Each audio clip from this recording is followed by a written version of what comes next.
अस्सलाम क्लास।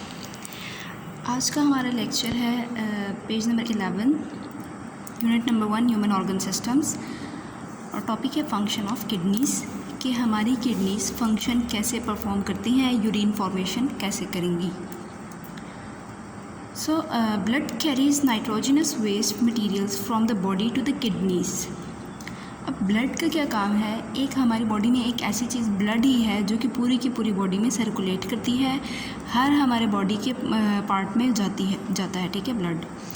तो अब ब्लड क्या करता है, जितने भी हमारे बॉडी पार्ट्स में हर जगह में ब्लड जाता है। तो अब जिस जिस जगह पे नाइट्रोजनस वेस्ट होगा, जो हम नाइट्रोजनस वेस्ट पीछे पढ़ चुके हैं, जो हमारा फूड से बाकी बच जाता है, ठीक है, या कोई और भी बॉडी में हार्मफुल मटेरियल है, वो क्या हो जाता है, हमारे पास ब्लड में आ जाता है। तो ब्लड जो है इस नाइट्रोजनस वेस्ट मटेरियल को बॉडी से किसके पास लेके आता है, हमारे किडनीज़ के पास सर्कुलेट करता हुआ।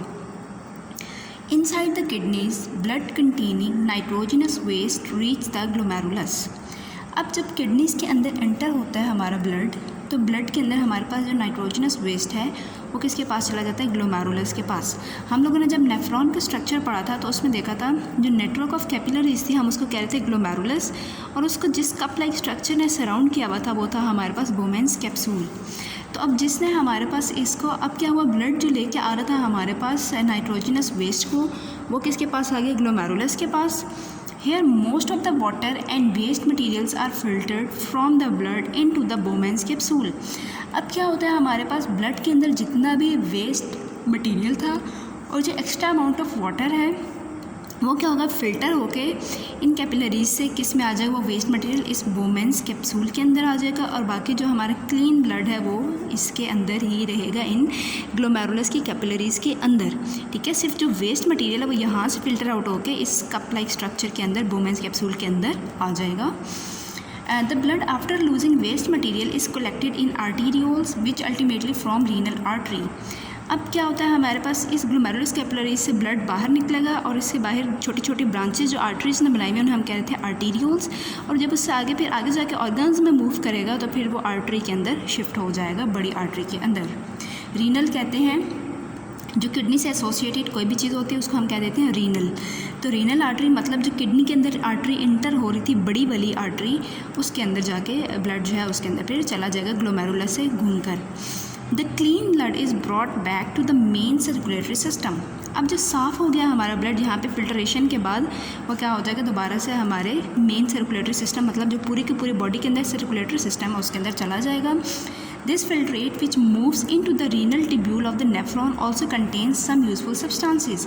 अब ये जो हमारे पास फ़िल्टर होके इधर आ गई थी चीज़ें, जिसमें हमने कहा था वाटर भी है और नाइट्रोजनस वेस्ट भी है, तो ज़रूरी नहीं है कि इसके अंदर सिर्फ वेस्ट मटेरियल ही हो, इसके अंदर कुछ हमारे पास यूज़फुल चीज़ें जो हमारे काम आ सकती हैं, हमारी बॉडी के लिए ज़रूरी हैं, वो भी इस वेस्ट के अंदर आ सकती हैं। This filtrate during its passage towards the collecting duct, 99% of the filtrate containing useful substances is reabsorbed into the blood in capillaries around renal tubule।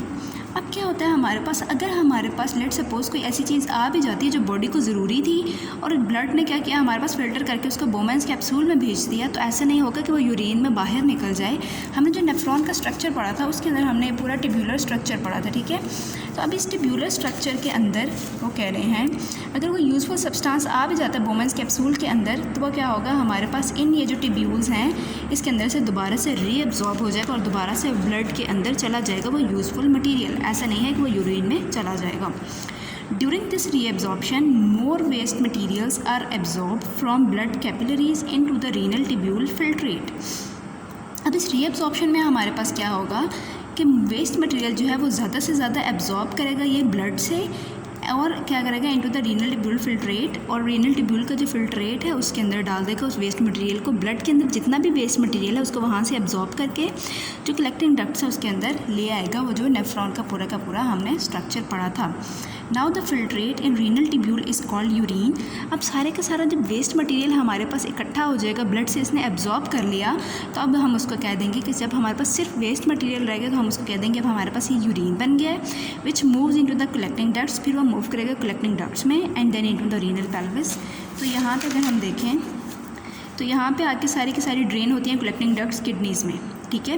तो जब यहाँ पे आके ड्रेन हो जाएंगी तो अब उन्होंने क्या करना है, आगे जाके रीनल पेल्विस में यहाँ पे जमा हो जाएंगी और फिर वही प्रोसेस था जो हम लोगों ने अपने यूरिनरी एक्सक्रीटरी सिस्टम में पढ़ा था कि जहाँ से अभी जब किडनीज़ के अंदर रीनल पेल्विस में जमा हो जाए तो फिर वहाँ से यूरिन मूव कर जाएगा towards through ureters towards urinary bladder और फिर यूरेथ्रा से आउटसाइड द बॉडी मूव कर जाएगा।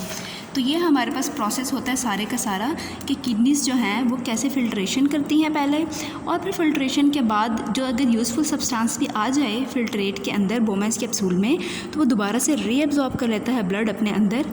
ऐसा नहीं है कोई उसको यूरिन में चला जाता है, ठीक है। और सिर्फ जो वेस्ट मटीरियल है वो ही हमारा यूरिन में जाता है, उसके अलावा कोई यूज़फुल सब्सटेंस हमारा यूरिन में मूव नहीं करता। तो आज के लिए इतना ही था फंक्शन ऑफ किडनीज़। तो थैंक यू सो मच।